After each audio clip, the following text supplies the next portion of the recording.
श्री निर्मल सदगुरु जी। देवनो जय हो। आवाज आ रही है ना अंकल मेरी? हाँ जी, हाँ जी। अरे हाँ। श्री सदगुरु देवनो जय हो। संसार सागर तारवा वाणी छे नौका भली ज्ञानी सुकानी મળ્યા વિનાએ નાવ પણ તારે નહીં આ કાળમાં શુદ્ધાત્મ જ્ઞાની સુકાની બહુ બહુ દોહલો મુજ પુણ્ય રાશિ ફળ્યો આહો ગુરુ કાન તું નાવિક મળ્યો અહો ભક્ત ચિદાત્માના ધીમંધર વીર કુંદના બાયાંતર વિભવો તારા તારે નાવ મુમુક્ષુના તદા દ્રષ્ટિ તારી વિમળ નિજ ચૈતન્ય નિરખે અને જ્ઞપ્તિ માહી દરવ ગુણ પર્યાય વિરસે નિજાલંબી ભાવે પરિણતિ સ્વરૂપે જય ભળે નિમિત્તો વહેવારો ચિદઘન વિશે કાંઈ ન મળે હૈયું સત સત જ્ઞાન જ્ઞાન ધબકે ને વજ્રવાણી છૂટે જેવા જે સુમુમુક્ષુ સત્વ ઝળકે પર દ્રવ્યના તો તૂટે રાગ દ્વેષ રૂચે ન જંપન વળે ભાવેન્દ્રિમાં સમા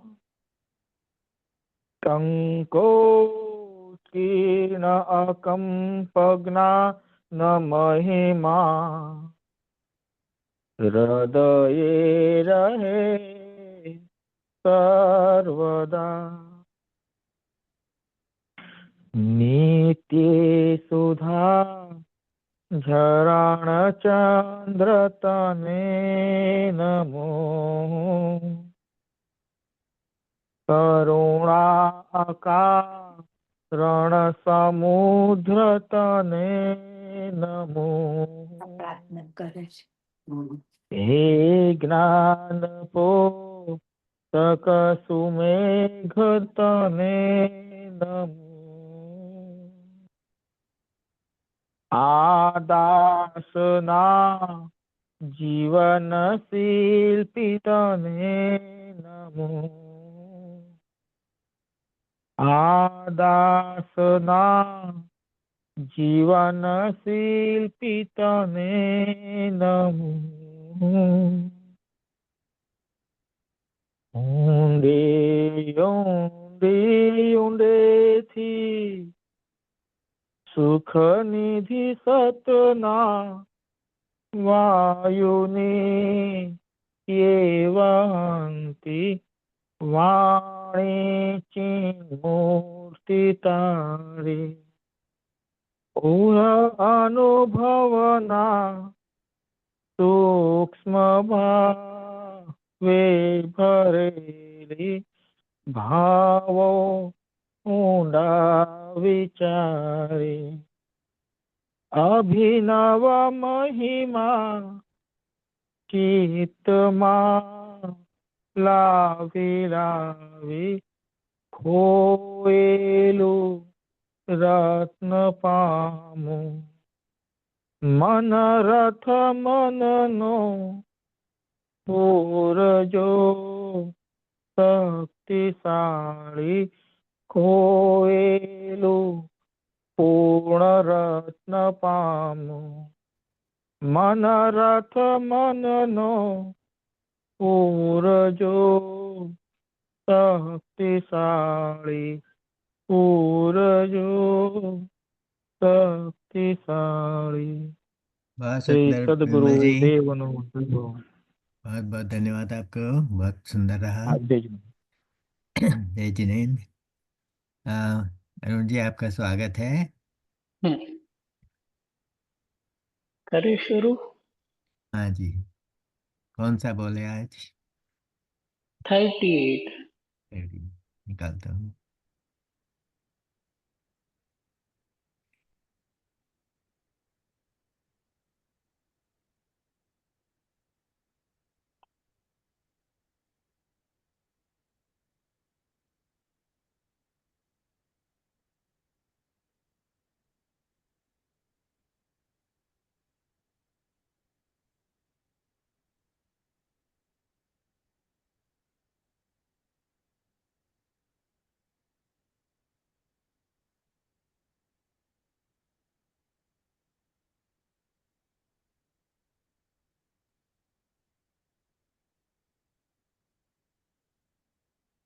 शुरू करें। हाँ जी। नमो अरहन्ताणं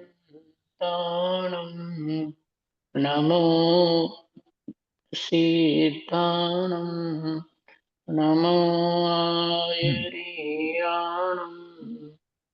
नमो उद्दायाणं नमो लोये सौवसानं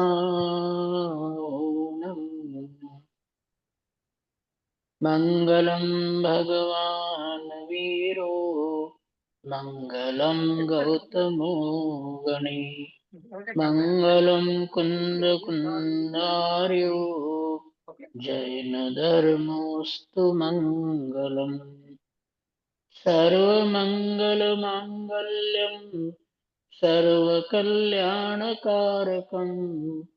प्रदानं सर्वधर्माणां जैनं जयतु शासनं जैनं जयतु शासनं जैनं जयतु शासनम् वन्दे तु सौवसिद्धे दोमचलमणोऽमङ्गलिं पते ओच्छामि समयभावुड नमो सुदकेवली बणिनम् नमः समयसाराय सानुभूत्या चकासते चित्स्वभावाय भावाय सर्वभावान्तरच्छिदे अनन्तधर्मणस्तत्त्वं पश्यन्ति प्रत्यगात्मनः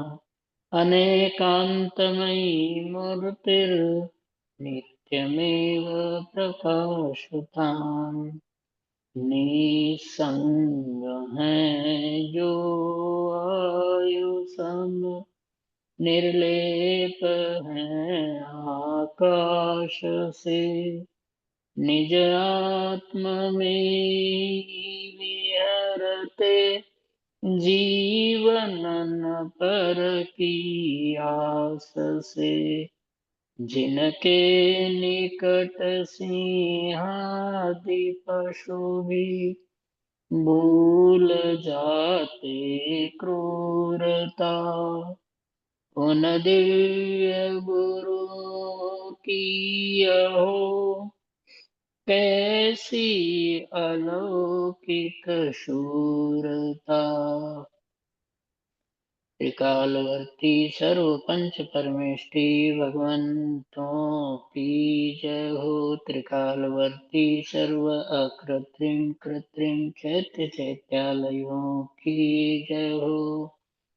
त्रिकालवर्तिनी नित्य बोधिनी द्वादशांगमयी जिनवाणी माता की जय हो।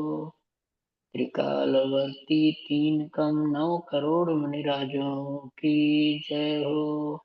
परम उपकारी श्री सद्गुरुदेव की जय। जय हो। बोल आप हाँ, सबसे विनती है, अपना वीडियो जो भी ऑन कर सकें कृपया वीडियो ऑन करें, तो आपका पार्टिसिपेशन अच्छा होगा। पर्याय दृष्टि थी जो थी, आत्मा आत्मा नहीं आवे। द्रव्य दृष्टि जो थी, आत्मा हात्मा आवश्य। महत्वपूर्ण बात। स्वामी जी तो कहते हैं कि जिनवाणी की बात कान में पड़े तो भाग्यवान छे, और समझ में आवे तो निहाल छे। ऐसी ये महत्वपूर्ण बात एक इसमें बताइए बोल में। पर्याय दृष्टि की जो थी, पर्याय दृष्टि से देखने पर आत्मा हाथ में नहीं आता, दिखाई नहीं देता। जिस आत्मा की बात करते हैं, त्रिकाली ध्रुव शुद्ध चैतन्य आत्मा की बात है। आत्मा पर्याय बिना का नहीं होता। कोई भी द्रव्य की पर्याय अवश्य होती है। ये वस्तु है, बिना पर्याय के कोई वस्तु नहीं होती है। आत्मा की भी पर्याय हैं, और वो पर्याय जो आत्मा की है वो आत्मा की ही कहलाती है। हाँ जी। लेकिन आत्मा को पर्याय दृष्टि से देखने पर प्रयोजन की सिद्धि नहीं होती। पर्याय नहीं है वो बात नहीं। 11वीं गाथा जैन दर्शन का प्राण। और स्वामी जी कहते हैं कि जैसे प्राण के बिना जीवन नहीं होता, वैसे 11वीं गाथा के विषय को समझे बिना जैन दर्शन समझ में नहीं आता। वो कैलाश चंद जी का भी हवाला देते थे कि वो भी ये बात कहते थे कि 11वीं गाथा तो प्राण है। उस गाथा में व्यवहार को असत्यार्थ कहा। असत्यार्थ के 2 अर्थ। एक तो होता ही नहीं है, और एक गौण किया जाता है। 2 अर्थ। असत्यार्थ के 2 अर्थ। या आत्मा में पर्याय नहीं है उसकी बात नहीं। जैसे राग को असत्यार्थ कहा, और राग को असद्भुत कहा। रजनी भाई आपको तो पता होगा 4 बोल 11वीं गाथा के। बुद्धिपूर्वक राग वो असद्भुत उपचार व्यवहार में है। उपचरित असद्भुत व्यवहार में। और जो राग पकड़ में नहीं आता, उसी समय का राग। समय एक, ये अंडरलाइन रखने वाली बात है। उन्होंने, स्वामी जी ने देवकी नंदन जी का हवाला दिया था कि छठे गुण स्थान में बुद्धिपूर्वक राग, सातवें गुण स्थान में अबुद्धिपूर्वक राग। तो उन्होंने कहा कि नहीं, बोले उन्होंने फिर मान लिया स्वामी जी ने जो कहा था।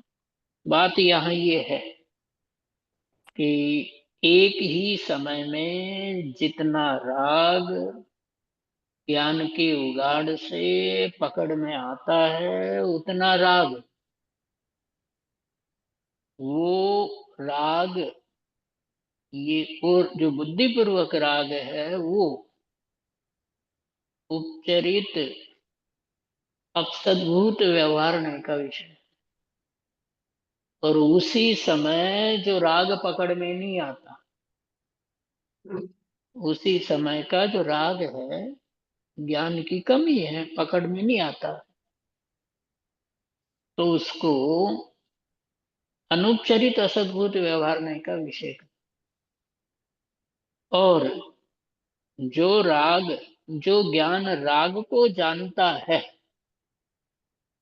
वो सद्भुत, उपचरित सद्भुत व्यवहार का विषय है।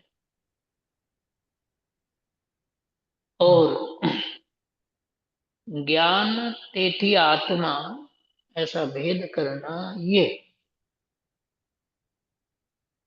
अनुपचरित सद्भुत व्यवहार है। ऐसे चार बोले व्यवहार की, स्वामी जी का बड़ी सूक्ष्म बात है, अन्यत्र कहीं भी नहीं।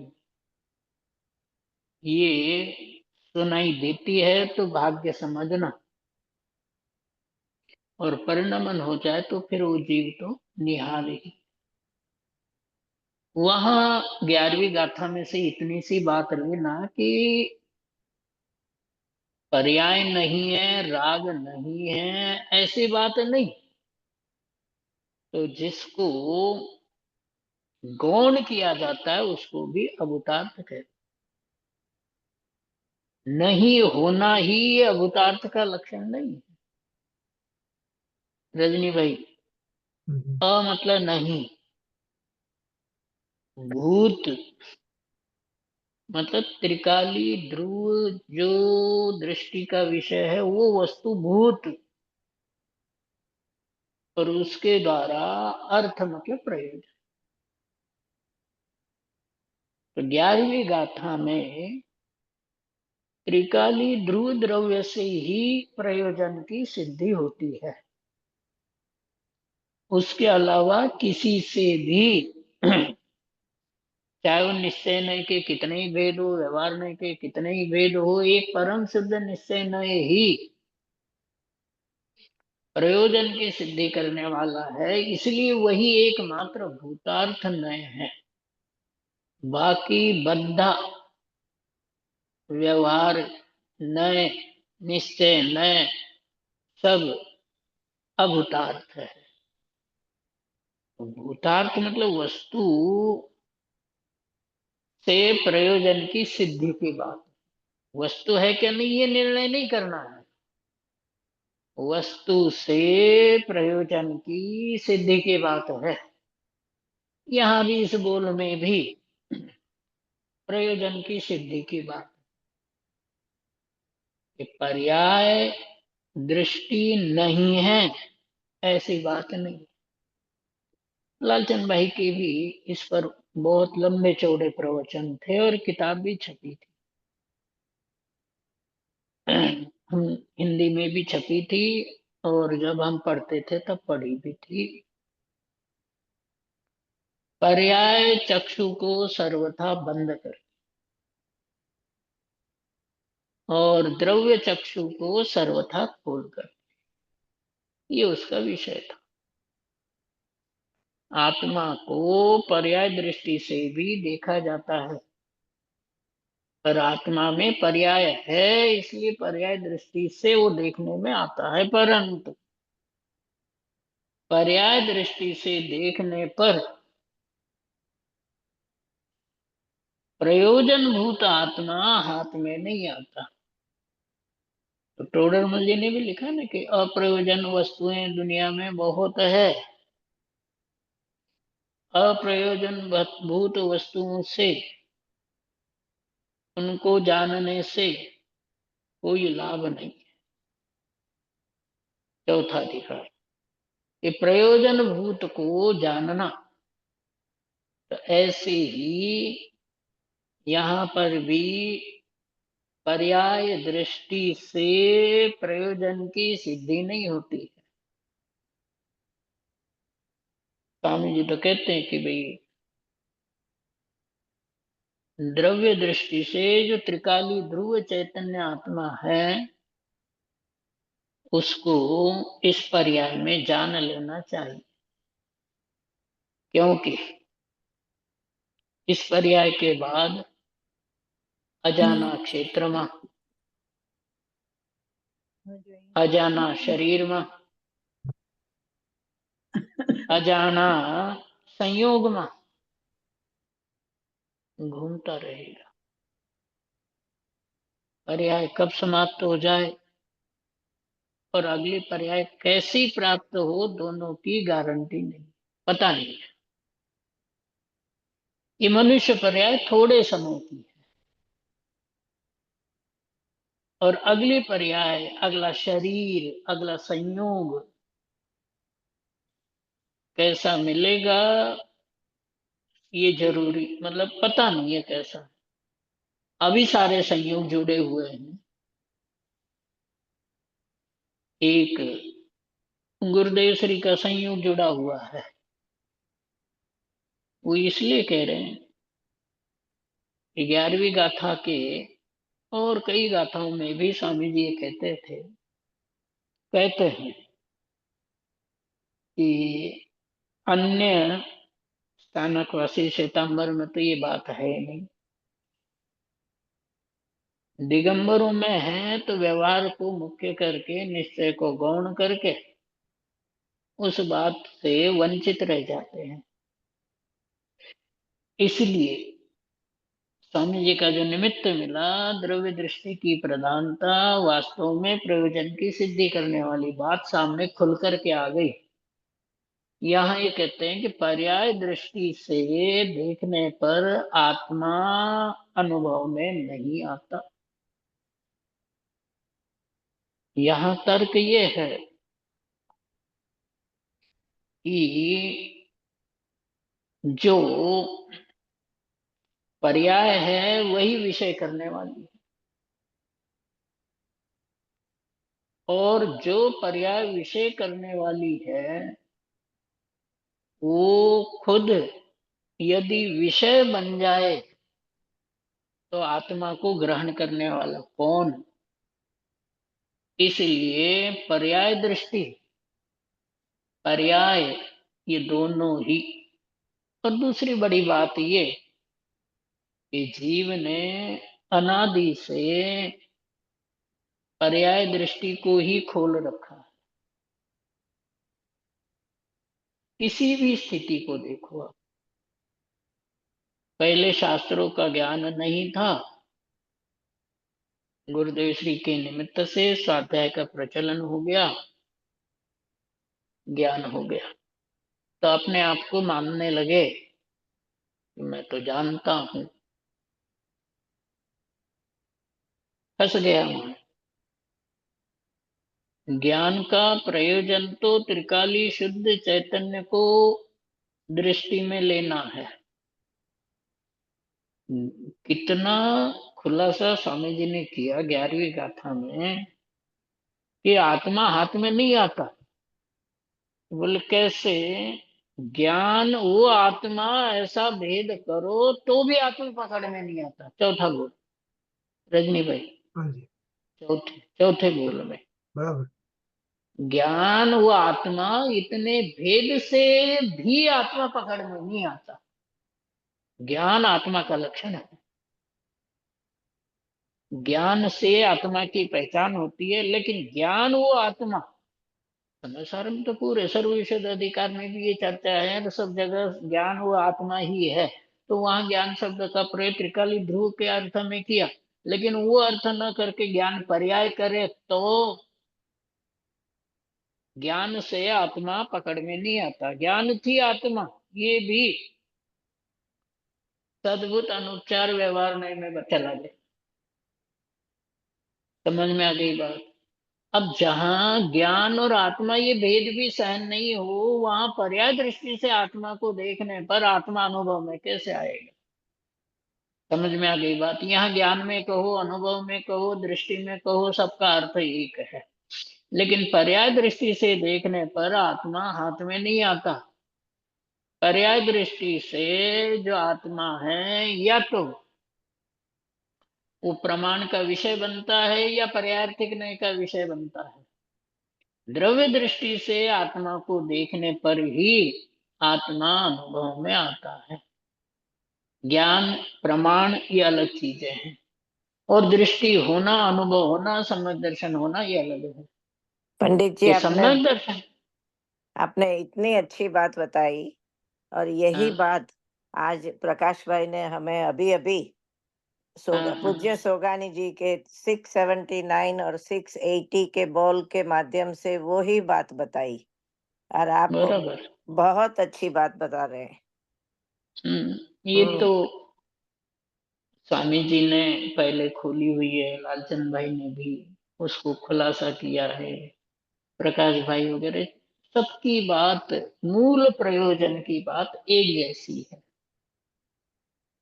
द्रव्य दृष्टि तेज सम्यक दृष्टि, और द्रव्य दृष्टि, द्रव्य को पैसा भी कहते हैं लोगों में।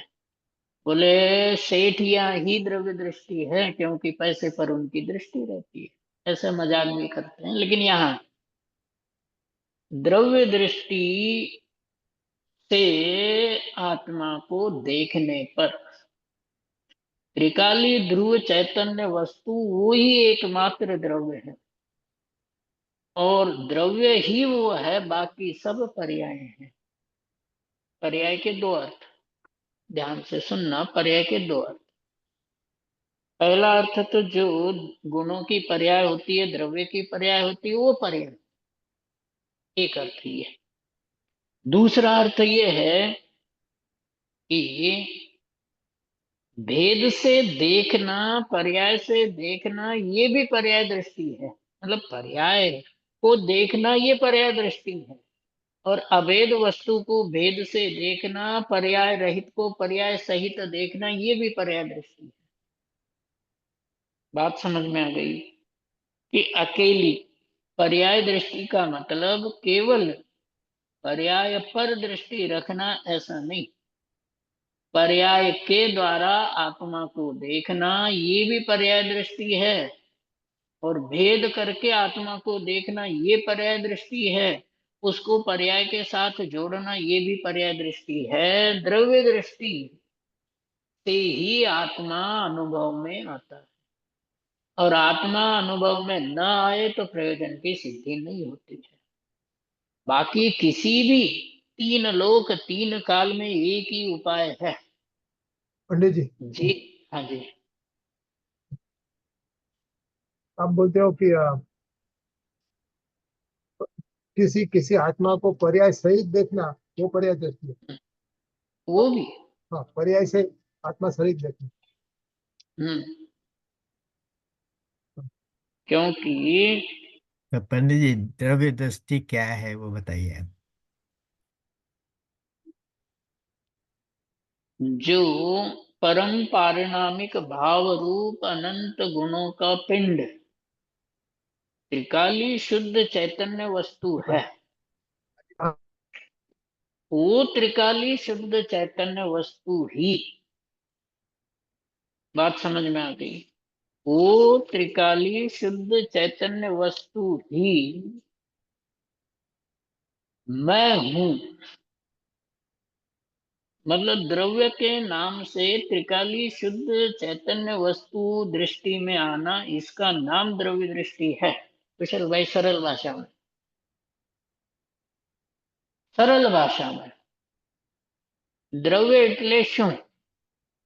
कोई प्रश्न करे कि द्रव्य का मतलब क्या है, कि द्रव्य का मतलब त्रिकाली परम चैतन्य वस्तु, अनंत गुणों का पिंड, अभेद, अखंड, वो चैतन्य वस्तु। कि द्रव्य मतलब त्रिकाली ध्रुव शुद्ध चैतन्य पदार्थ, ऐसी दृष्टि होना, उसका नाम द्रव्य दृष्टि है। प्रभु पकड़ में आ रही है बात? सरल है ना? क्या हुआ इस दृष्टि में कि आएगी कैसे? पर्याय के आएगी। भेद हाँ, करके ही तो आएगी ना, कैसे आएगी? अ, बात तो ये है, स्वामी जी से प्रश्न किया कि शुभ के काल में मोक्ष मार्ग कैसे सदता है। तो उस प्रश्न के उत्तर में स्वामी जी ने कहा कि शुभ भाव के काल में भी ये शुभ भाव मैं नहीं हूं, मैं तो त्रिकाली शुद्ध चैतन्य वस्तु हूं। ऐसे भेद ज्ञान के बल से शुभ भाव के काल में भी मोक्ष मार्ग सदता है। बात पकड़ में आ गई? प्रश्न ये था ना कि शुभ भाव के काल में भी मोक्ष मार्ग कैसा, कि भेद ज्ञान के बल पर। प्रभु पकड़ में आई बात? भेद ज्ञान के बल पर चैतन्य की दृष्टि मोक्ष मार्ग को साधती है। ये वाक्य शुभ मतलब भेद ज्ञान के आधार से शुभ भाव के काल में भी चैतन्य की दृष्टि जो होती है, वो चैतन्य की दृष्टि मोक्ष मार्ग को साधती है जीव शुभ भाव में। बात समझ में आ गई? ऐसे ही जो आपने पूछा कि पर्याय के द्वारा ही आत्मा जानने में आता है, लेकिन पर्याय दृष्टि से आत्मा जानने में नहीं आता है। पर्याय को गौण करे, त्रिकाली शुद्ध चैतन्य वस्तु को मुख्य करे, तो आत्मा जानने में आ जाए। पकड़ में आ गई बात?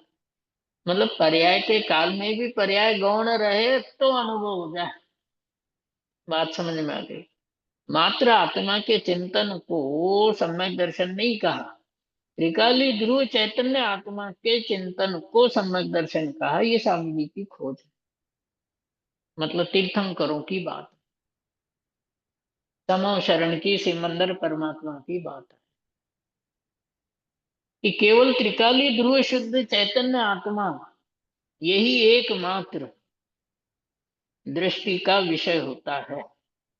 फिर इसमें प्रश्न कई हो सकते हैं, जैसे आपने कहा, है ना? देखो, प्रत्येक गुण का कार्य अलग अलग है, प्रत्येक पर्याय का कार्य अलग अलग है, लेकिन प्रत्येक गुण में, प्रत्येक पर्याय में अकार्य कारणत्व नाम के शक्ति का, गुण का रूप है। बात समझ में आ गई? दोबारा ये स्वामी जी ने इष्टोपदेश में कही है, उनके स्वाध्याय है। ज्ञान से दर्शन नहीं, दर्शन से ज्ञान नहीं, क्योंकि ज्ञान में, दर्शन में, सब में अकार्य कारणत्व नाम की शक्ति है। ज्ञान की जो सत्ता है वो अस्तित्व गुण से नहीं है, अपने से है। और जो अस्तित्व गुण की सत्ता है वो, एक और बात बताई रजनी भाई, परमाणु का सत्ता गुण एक प्रदेश में रहता है, आत्मा का सत्ता गुण असंख्यात प्रदेशों में रहता है, हाँ जी। और आकाश द्रव्य का सत्ता गुण अनंत प्रदेशों में रहता है। परमाणु का सत्ता गुण एक प्रदेश में, आत्मा का सत्ता गुण असंख्यात प्रदेश में, और आकाश द्रव्य का सत्ता गुण अनंत प्रदेशों में रहता है। उससे कोई फर्क नहीं पड़ता। एक बात तो ये। दूसरी बात, एक गुण के कारण से दूसरे गुण का नहीं है। मुझे तो ये कहना है कि आत्मा का ज्ञान हो गया तो सम्यक दृष्टि हो गया, ऐसा नहीं है। ज्ञान का कार्य अलग है, श्रद्धा का कार्य अलग है, दृष्टि का कार्य अलग है, और अक्षरोक्षम ज्ञान का कार्य अलग है। ज्ञान से दर्शन नहीं, दर्शन से ज्ञान नहीं, सब गुण पर्याय अपने अपने में है, क्योंकि इन सबके पीछे हेतु है अकार्य कारणत्व नाम का गुण, शक्ति।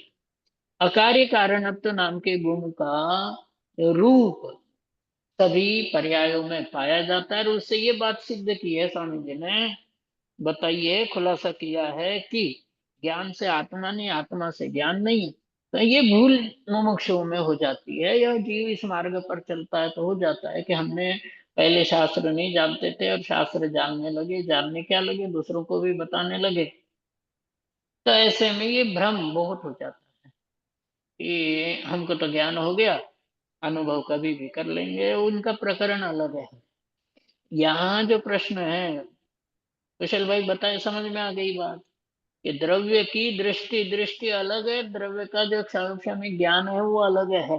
हाँ जी। अब दूसरी बात, क्षयोक्षम ज्ञान के काल में भी द्रव्य की दृष्टि हो तो मार्ग सच्चा है, क्षयोक्षम ज्ञान के काल में क्षयोक्षम ज्ञान ही मुख्य हो तो वो संसार मार्ग। क्षयोक्षम ज्ञान के काल में क्षयोक्षम ज्ञान के द्वारा तो साध्य त्रिकाली ध्रुव चैतन्य वस्तु ही है।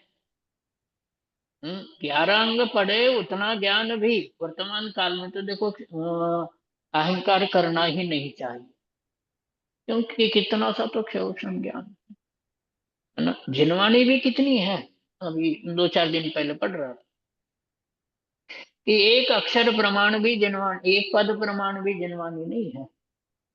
बात समझ में आ गई? क्योंकि एक पद बनने के लिए 163483580788 इतने अक्षर चाहिए। बात समझ में? इतने अक्षरों का एक पद होता है। वाह, बहुत गजब है। और और वर्तमान में इतने अक्षरों वाली जिनवाणी, एक पद जिनवाणी भी नहीं।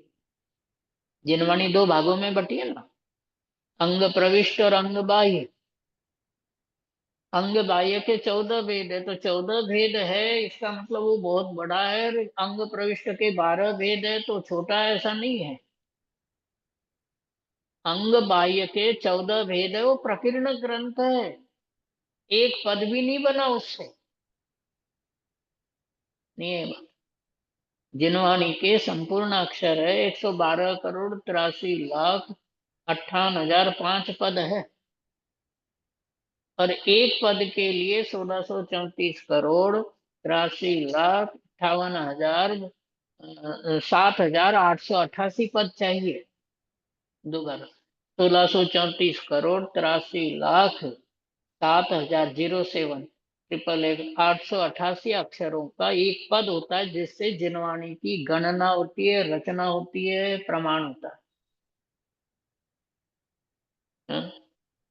और ये जो जिनवाणी है, वर्तमान में जिनवाणी कितनी, दूसरी बात हमको ज्ञान कितना, तीसरी बात आयु कितनी।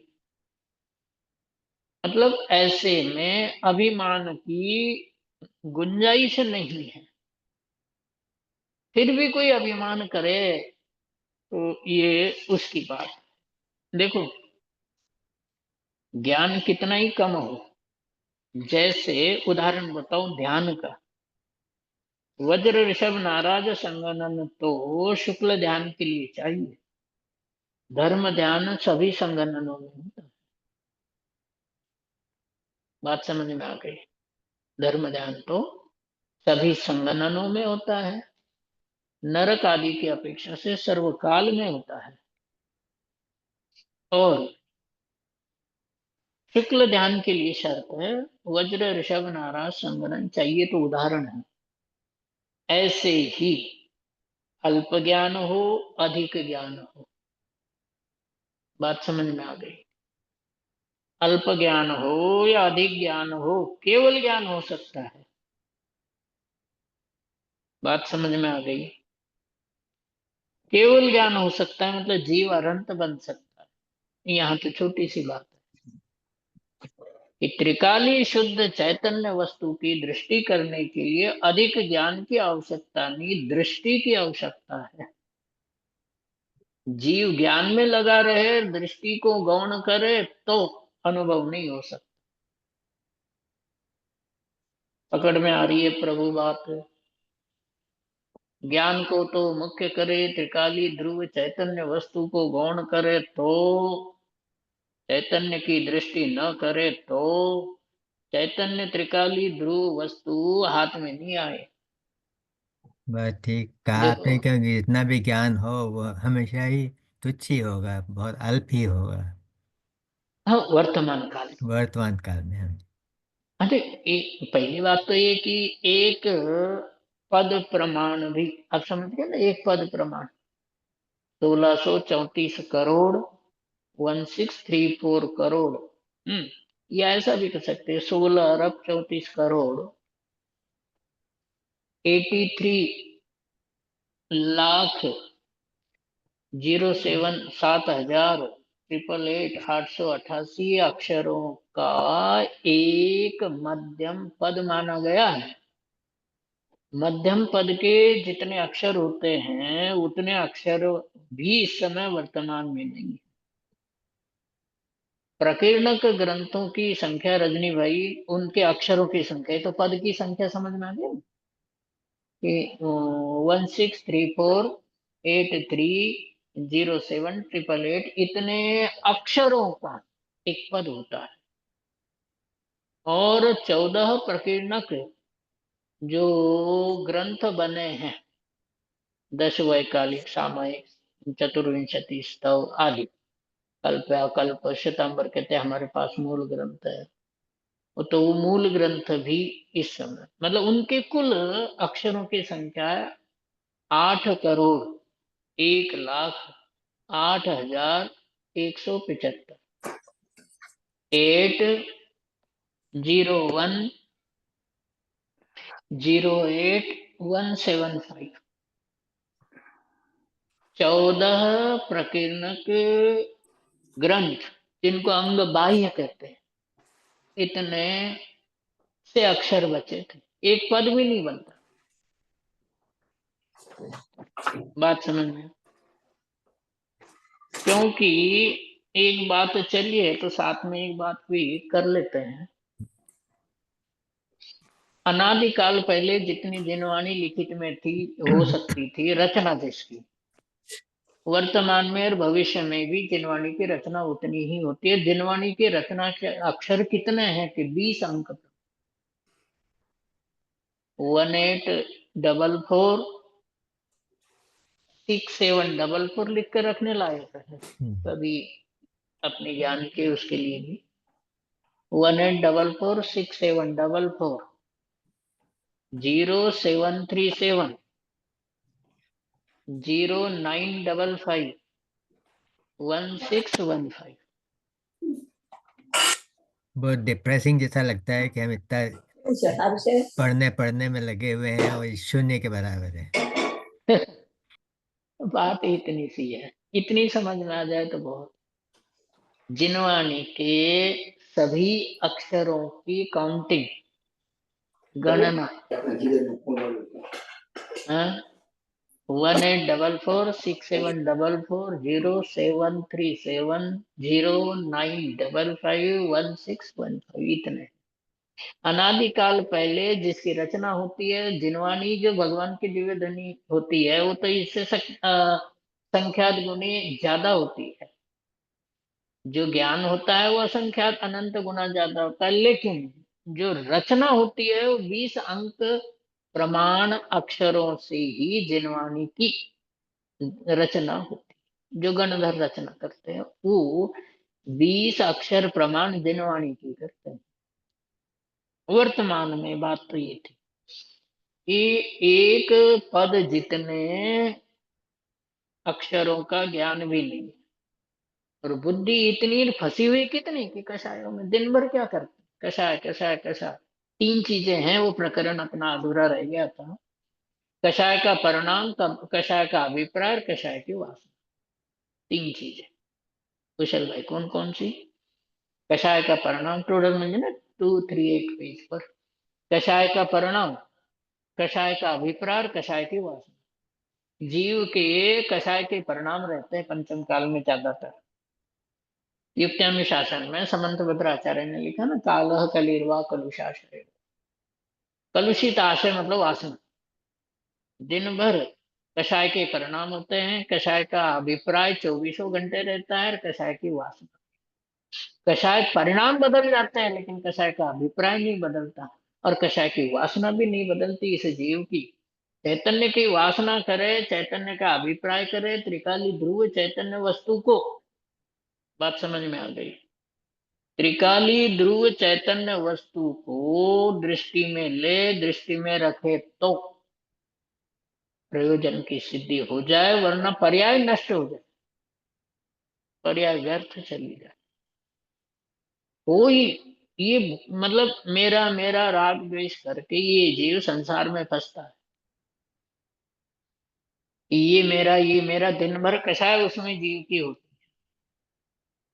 और मूल बात त्रिकाली ध्रुव शुद्ध चैतन्य की द्रव्य की दृष्टि होनी चाहिए, वो नहीं करता है। तो नहीं करने से नुकसान क्या है कि अजाना क्षेत्र में अजाना, शरीर में अजाना, संयोग में 11वीं गाथा के प्रवचन में स्वामी जी ने 19वीं बात, कहाँ जाएगा कोई पता नहीं, प्रयोजन की सिद्धि कर लेना चाहिए। प्रयोजन की सिद्धि द्रव्य दृष्टि से नहीं होती है, ये पर्याय दृष्टि से नहीं होती है, द्रव्य दृष्टि से होती है। आत्मा हाथ में आवे तो देखो, कैसा उदाहरण दिया समय सार में कि निज कर तल विन्यस्त चामे कर न्याय, ये न्याय बताया कि कोई आदमी अपने हाथ में रखे हुए सोने को भूल गया था, सोना हाथ में रखा था, मुट्ठी में रखा, भूल गया। तो आचार्यों ने उसको सोना दिया नहीं, बताया कि भाई तेरे हाथ में ही तेरा सोना है। ऐसे ही द्रव्य कोई अलग से नहीं आना है, दृष्टि बदलनी है। अनादि की दृष्टि जो पर्याय की है, पर्याय शरीर है सो मैं हूँ, शरीर बूढ़ा हो गया तो मैं बूढ़ा हो गया, शरीर जवान हो गया तो मैं जवान हो गया, शरीर काला है तो मैं काला, तन उपजता अपनी उपज जान, तन नशता आपको नाशमा। ये जो दृष्टि है अनादि की है, आज की बात नहीं। देखो जो बात अनादि की है उसके संस्कार कितने गहरे होंगे।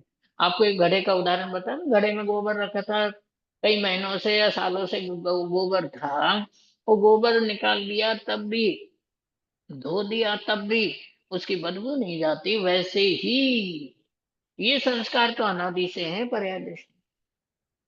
बात समझ में आ गई? पर्याय दृष्टि के मतलब जो जीव के संस्कार है वो तो अनादि के हैं, अनादि के, आज की बात नहीं हो, आज की बात अनादि के हैं। अब वो पर्याय दृष्टि के संस्कारों से आत्मा अनुभव में आता तो शास्त्रों की रचना की जरूरत क्या थी? पर्याय दृष्टि थी जो आती आत्मा आत्मा नहीं आवे, द्रव्य दृष्टि थी जो आती आत्मा आत्मा आवशे। कितनी बड़ी बात है, महत्वपूर्ण बात इसलिए है कि अनुभव चैतन्य ध्रुव ज्ञायक परमात्मा का अनुभव ही जिसकी जिसके ध्यान का ध्येय है, जिसको ये लगता है कि मिथ्या दृष्टि तो जन्मे है लेकिन मिथ्या दृष्टि नहीं मरेंगे, ऐसा पक्का जिसने कर लिया है, उसको द्रव्य दृष्टि से ही प्रयोजन की सिद्धि होगी, है ना। जिसको अब ये अलग प्रश्न है कि भाई द्रव्य दृष्टि कैसे हो, कि कितनी बार बताओ और कैसे भी बताओ, जब तक अंदर से नहीं निकले, जैसे अंदर से नहीं निकलते। टोडरमल जी ने एक ग्रंथ का उदाहरण देकर के बताया ना कि जैसे क्षेत्र के बिना वृक्ष नहीं उगता, वैसे सम्यक दर्शन रूपी भूमि खेती के बिना उसमें व्रत रूपी वृक्ष नहीं उगते। समझ में आ गई बात? ऐसे ही जिसकी दृष्टि, देखो दृष्टि दृष्टि में फेर, और फेर में इतना बड़ा फेर कि एक में संसार है और एक में मोक्ष का मार्ग है। पहली बात तो दृष्टि दृष्टि में फेर, बात समझ में आ गई। ये जीव द्रव्यलिंगी क्यों रहा घर बार छोड़ने पर भी? वो इसलिए रहता है कि मैं मुनि हूं, इसलिए मुझे उपसर्ग आदि सहन करने हैं। वरना जिस प्रकार के उपसर्ग होते हैं उन उपसर्गों के काल में सम्यक दृष्टि तो केवल ज्ञान को प्राप्त हो जाए, और द्रव्यलिंगी उसमें सहन करते हुए भी केवल ज्ञान तो छोड़ो, सम्यक दर्शन को भी प्राप्त नहीं हो पा रहा। बात समझ में आ गई है ना? कहने का मतलब ये है कि दृष्टि दृष्टि में कितना फेर होता है। मैं मुनि हूं और मैं त्रिकाली ध्रुव चैतन्य वस्तु हूं, बाहर की क्रिया दोनों की एक जैसी, दोनों उपसर्गों को सहन कर रहे, परिचय को सहन कर रहे हैं, परंतु बात पकड़ में आ गई। बात परंतु पर आके अटक जाती है। द्रव्य दृष्टि से त्रिकाली चैतन्य वस्तु को देखने पर त्रिकाली चैतन्य वस्तु चूंकि एटले की तो त्रिकाली चैतन्य वस्तु ही द्रव्य है, त्रिकाली ध्रुव चैतन्य वस्तु ही द्रव्य है, जो द्रव्य है वो मैं हूं, ऐसी जिसकी दृष्टि बन गई, उसको मान अपमान, लाभ हानि, उपसर्ग परिसर ये कुछ भी परेशान नहीं करते। पुण्य का उदय उस जीव को फंसाता नहीं, और पाप का उदय उदय उस जीव को डराता नहीं। देखो, डराने और फंसाने के दोनों के साधन उपलब्ध रहते हैं सदा। पुण्य का उदय आपको फंसाने के लिए तैयार है, और पाप का उदय जीव को डराने के लिए तैयार है। देखो, कभी भी मोक्ष मार्ग पाप के उदय से नहीं रुका है, पाप के भाव से रुकता है। बात समझ में आ गई? मोक्ष मार्ग कभी भी पाप के उदय से नहीं रुका, पाप के भाव से रुकता है। पाप का उदय हो तो उसमें भी दो बातें हैं, एक तो पाप का उदय होता है फलोदय, और एक होता है रसोदय। नहीं, बात पाप का उदय हुआ, शरीर में बीमारी हो गई, तो ये तो हो गया फलोदय। लेकिन वो जो बीमारी हो गई उसकी वजह से मैं दुखी हूँ, परेशान हूँ, मेरे तो सिर दर्द होता है, ये होता है, वो होता है, ऐसा जो भाव है शरीर में एकत्व बुद्धि का और उसकी वजह से दुख होने का, ऐसा जो भाव है इसको कहते हैं पाप का रसोदय। कर्म का उदय दो प्रकार का, एक तो फलोदय होता है, एक रसोदय होता है। वैसे भाव हो जाना है रसोदय, और वैसी परिस्थितियां बनना ये फलोदय। देखो, पाप आपको ना फलोदय तो देगा ही देगा। पार्श्वनाथ मुनि पर भी उपसर्ग है, महावीर पर भी उपसर्ग है, सातवें तीर्थंकर पार्श्वनाथ पर भी उपसर्ग हुए, तीर्थंकरों पर भी उपसर्ग हुए, उनके भी पाप का उदय आया, तो सामान्य जीवों की तो बात समझ में आ गई। ये बात हुंडा काल की वजह से हुई, अलग बात है, लेकिन हुआ तो है ना। मान भंग हुआ चक्रवर्ती का, तो पाप का उदय चक्रवर्ती का, तीर्थंकरों का, और बाकी कितनी शला का पुरुष है जिनके पाप का उदय और उनके अपमान आदि की स्थिति, राज्य चला गया, सब कुछ हो गया, पाप का उदय आता है। लेकिन पाप के उदय में भी जीतता वही है जो द्रव्य दृष्टि वाला जीव है, सम्यक दृष्टि जीव है। सच्ची बात तो, बड़ी बात तो, और आखिर महत्वपूर्ण बात तो यही है कि पाप के उदय में भी कौन सा जीव जीतता है, विजय प्राप्त करता है ना? पाप का उदय हो लेकिन पाप के भाव न हो, एकमात्र चैतन्य का आश्रय ही हो, ऐसा भाव जिस जीव का होता है वो जीव पाप के उदय में भी विजय प्राप्त करता है। वरना पाप के उदय में पाप का बंद करके ये जीव संसार को बढ़ा लेता है, संसार में रखता है। अरुण जी, ये बताओ फिर हाँ जी। आप जब भी बोले कि तीर्थंकर पर उपसर्ग आता है, देखो तीर्थंकर जब भी मुनि दशा में होता है तभी आता है। हाँ, ये बात सही है, हाँ, मुनि अवस्था में। लेकिन वो मुनि तीर्थंकर, हाँ, तीर्थंकरों का जन्म हुआ, तीर्थंकरों का तीर्थंकर गर्भ में आए, तो विशिष्ट जीव की बात है। अवस्था ये जरूर है कि मुनि अवस्था में ही उपसर्ग हुआ, लेकिन वो जीव तीर्थंकर का जीव, सर्वोत्कृष्ट पुण्य प्रकृति का उदय जिस जीव का है उसके भी, तो उससे तुलना इतनी करना, इतना ही समझ लेना। बात तो सिद्धांत की है कि भाई तीर्थंकर जब तीर्थंकर बनते हैं, 13वें गुण स्थान को प्राप्त होते हैं, समाचरण की रचना आदि होती है, उस समय उपसर्ग का तो कोई प्रश्न ही नहीं, मुनि अवस्था में ही होते हैं। हम्म, ये तो सिद्धांत की बात है, लेकिन है वो तीर्थंकर का जीव जिसके, और इसीलिए कहते हैं तीर्थंकर प्रकृति का उदय 13वें गुण स्थान से माना जाता है। लेकिन शास्त्रों में स्थूल रूप से यही बात आती है, तीर्थंकरों पर भी उपसर्ग, और उससे इतनी ही शिक्षा लेनी है कि भाई हमने तो कोई ऐसा पुण्य किया नहीं, तीर्थंकरों जैसा हमारा पाप का उदय आता है, तो इसमें कोई आश्चर्य की बात नहीं है। जिन्होंने उत्कृष्ट पुण्य प्रकृति बांधी है उनके भी पाप का उदय आता है। बात समझ में आ गई? चक्रवर्ती आदि शलाका पुरुष है, उनके भी पाप का उदय देखा ही है ना प्रत्यक्ष में, उदाहरणों में।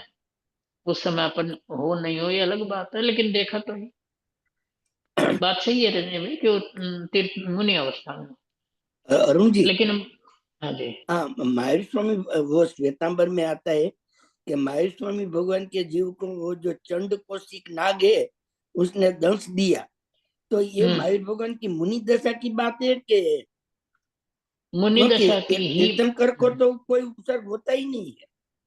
हम्म हम दिगंबर में तो ऐसा ही समझते हैं कि तीर्थंकर केवल 13वें गुण स्थान में कोई उपसर्ग नहीं होता। नहीं है, नहीं है। तो मुनि अवस्था की ही बात है जो रजनी भाई बता रहे थे ना, वही बात बराबर आप कह रहे हैं, और वही बात सही है। मुनि अवस्था में ही ऐसा हुआ था, बराबर है ना? मुनि अवस्था में ही ऐसा हुआ था, और वज्र ऋषभ नारा संगनन होने से, बात समझ में आ गई बराबर कि हाँ, उनको कोई फर्क भी नहीं पड़ा। लेकिन बात ये भी है कि इस जीव ने वज्र ऋषभ नाराज संगनन भी अनंत बार धारण किया, और तीर्थंकरों की बात नहीं, अपनी बात है। आपने हमने भी वज्र ऋषभ नाराज संगनन का शरीर अनंत बार धारण किया है, लेकिन वो तंदुल मत्स्य नहीं था जो 7वें नरक गया। तंदुल मत्स्य 7वें नरक गया, महामत्स्य भी 7वें नरक गया। वो बराबर तंदुल मत्स्य, हाँ, 7वें नरक जाने के लिए वज्र ऋषभ नाराज संगनन चाहिए था। वो तंदुल मत्स्य का संगनन भी वज्र ऋषभ नाराज संगनन था। पकड़ में आ गई बात? बराबर दोनों 7वें नरक गए, और वहां पर दोनों का संवाद होता है, उनकी बातचीत होती है। ये महामत्स्य कहता है कि भाई, हे तंदुल मत्स्य, अब तो नारकी है ना, दोनों आपस में बातचीत कर रहे हैं, ऐसा लिखा है शास्त्रों में कि हे तंदुल मत्स्य, तू यहाँ कैसे आ गया? साथ में तू तो छोटा सा था, अवधि ज्ञान से जानते हैं, चावल जितना था तंदुल मत्स्य, तू यहाँ कैसे आ गया? मैंने तो चलो मछलियां खाई, और तू तो मेरे कान का मैल खाता था, मैंने तो हिंसा की, और उसके वजह से मैं नरक में आ गया। तू तो भाई मेरे कान का मैल खाता था, यहाँ कैसे आ गया? है ना? तो उसमें उस समय उसने उत्तर दिया कि क्रिया से भी भावना बुरी होती है, क्रिया से भी भावना का फल, उसमें लिखा ना, चर्चा संग्रह में, ये जो क्रिया है, क्रिया से अनंत गुना फल, भाव का, भाव से अनंत गुना फल, अभिप्राय। बताओ, इससे भी वो बात समझ लेना, क्रिया परिणाम अभिप्राय जिसकी चर्चा की थी। अरुण जी, क्रिया, हाँ जी। अ, तो ये जो तंदुलमस की जो स्टोरी आती है ना, तो उसमें मुझे ऐसा था कि तंदुलमस तो डेफिनेटली गया 7वीं नरक, पर वो जो महामस था वो हम्म तीसरी नरक, या लाइक उसका वो 7वीं नरक जितना नहीं हुआ। क्योंकि ऐसा भी मैंने सुना था, पता नहीं कैसे लाइक सही है गलत है, पर कि वो जो महामच होता है ना, थोड़े शांत शांत हम्म परिणामी होते हैं।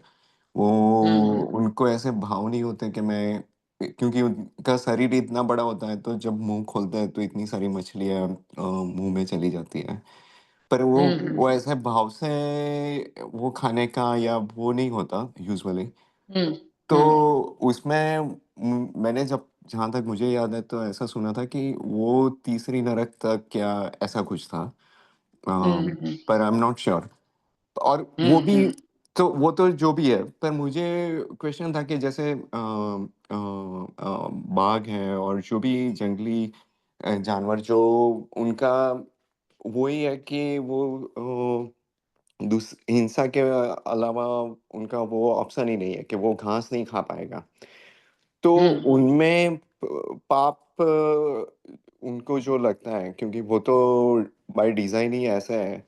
तो और जो तंदुल मंच की बात आती है कि जो अभिप्राय के साथ खाता है, तो उसमें भी डिफरेंस रहता होगा ना, कि उनको जो पाप की क्वांटिटी जो होती है कंपेयर टू जो अभिप्राय से करते हैं, तो उसमें भी हम्म बड़ा डिफरेंस होगा ना। हम्म इसमें अंकित भाई दो बातें हैं। पहले तो मैंने ये संवाद शास्त्रों में पढ़ा है, आपस की बातचीत उनकी। ओके। ओके। तो बातचीत से ये बात तय है कि दोनों गए बराबर। एक ही जगह। ओके। दूसरी बात जो आप कह रहे हो वो बात बहुत सही है। दो बातें कही आपने। पहली बात तो ये कि भाई उसके पास ऑप्शन नहीं है, शेर के पास, जैसे शेर जैसे जीवों के पास, या जो वहां है, हम्म। जिन जीवों की बॉडी ऐसी बनी हुई है कि वो उसके बिना वो नहीं रहते। तो वहां एक बात ये। दूसरी बात, जो सिद्धांत है क्रिया से भी अनंत गुना फल भाव का होता है, इसलिए भाव विशुद्धि पर हमेशा जीवों को ध्यान देना चाहिए, क्योंकि क्रिया करने वाला जीव हो सकता है तीसरे नरक जाए, और भाव वाला जीव नियम से सातवें नरक जाएगा। बात हम्म। पकड़ में आ गई। हम्म। क्रिया वाला जीव तीसरे नरक जाए और भाव वाला जीव सातवें नरक जाए, ऐसा हो सकता है। क्योंकि सातवां नरक तो बहुत छोटी बात है, क्योंकि क्रिया से अनंत गुना फल भाव का होता है, और भाव से अनंत गुना फल अभिप्राय। हाँ। चर्चा संग्रह ब्रह्मचारी रामायण, है ना। तो क्रिया भाव और अभिप्राय तीनों बातें लिखी होंगी, मान्यता लिखी वहां पर, मान्यता। तो क्रिया से अनंत गुना फल भाव का होता है, और भाव से अनंत गुना फल अभिप्राय का होता है, और अभिप्राय में पड़ी हुई वासनाएं टोडर में देने लगी। तो कहने का मतलब क्रिया से अनंत गुना फल भाव का होता है, इसलिए क्रिया करने वाला जीव वो तीसरे नरक जाए, और क्रिया नहीं करने वाला जीव भले ही हिंसा नहीं की लेकिन हिंसा के भाव रखे तो सातवें नरक जा सकता है। क्योंकि उसके पीछे तर्क ये है कि क्रिया से अनंत गुना फल अभी उसका भाव का हो, और हम्म। भाव से अनंत गुना फल चर्चा संग्रह में मिथ्यात्व रूपी मान्यता है। बराबर। सो तो ये हो एक सकता है, कोई बड़ी बात नहीं है। एक फॉलोअप इसमें ही क्वेश्चन है कि ऐसा हो सकता है कि कोई जीव है कि जिसको ऐसा खाने की ऐसी सिचुएशन है कि उसको ये खांदा बटेका जो भी रूट वेजिटेबल्स है खाना पड़ रहा है, वो अपने इच्छा से नहीं खा रहा, पर हम्म ऐसा, पर उसके परिणाम और भाव से उसको सम्यक दर्शन हो सकता है कि भले ही बाहर में थोड़ा ऐसा है दिख रहा है कि वो खा रहा है, पर उसकी दृष्टि द्रव्य पे है, तो वो हिसाब से उसको सम्यक दर्शन हो सकता है। टोडल ने इसका थोड़ा सा खुलासा किया है। और अपन ये तो जैसे लास्ट उपाय यदि वही है कि भाई उसके बिना नहीं हो सकता। दूसरा टोटल में लिखा है कि जैसे कोई शराब तुम्हारे मुंह में डाल रहा है जबरदस्ती पकड़ करके, तब तो समझ में आता है कि यहाँ पराधीनता है। बराबर। लेकिन हाँ, तुम यदि तुम्हारे पास उपाय है, इलाज है, और उपाय इलाज होने पर स्वामी जी की भाषा में कहे तो चंदन योग बड़ा कठोर उनका, कि रोज रात में पानी पिए तो सम्यक दर्शन नहीं हो। इस एक वाक्य से समझ लेना कि स्वामी जी का अभिप्राय क्या है। बराबर। कि जैसे कोई पंखा हवा करे ना, तो वो तो बात बहुत मतलब क्रोध आया था स्वामी कि ऐसे ऐसे लोग। देखो आज अंकित भाई आप और हम लोग तो स्वामी जी की बात कर रहे हैं, बात समझ में आ गई, क्योंकि हम्म। हम लोगों ने स्वामी जी को देखा है। हम्म। लेकिन भविष्य में तो ये बात करने वाला भी कोई नहीं रहे, बराबर। एक दो पीढ़ी के बाद तो ये तो अपना सुकाल समझ लो। तो वो स्वामी जी तो ये कहते थे कि भाई जो रात में पानी पिए उसको भी समय दर्शन नहीं। बात समझ बराबर। में आ गई। हाँ। हाँ, तो ये लास्ट उपाय है कि उसके बिना काम नहीं चले, तब तो समझ में आता बराबर है। है। वरना हाँ, आपका साइंस कहता है ना पानी के साथ भी कितने दिन तक जीवित रह सकते हैं, दूध के साथ पानी के साथ, है ना। बराबर। इसलिए हाँ, वो तो उससे उसका भावार्थ तो आप समझ लेना, है ना। बाकी ठीक है। समय भी हो गया है, हाँ जी। हाँ बाकी जी। चर्चा चलिए, थैंक यू। जय जय जिनेन्द्र। जय जनेन बद्दाने जय जनेन। जय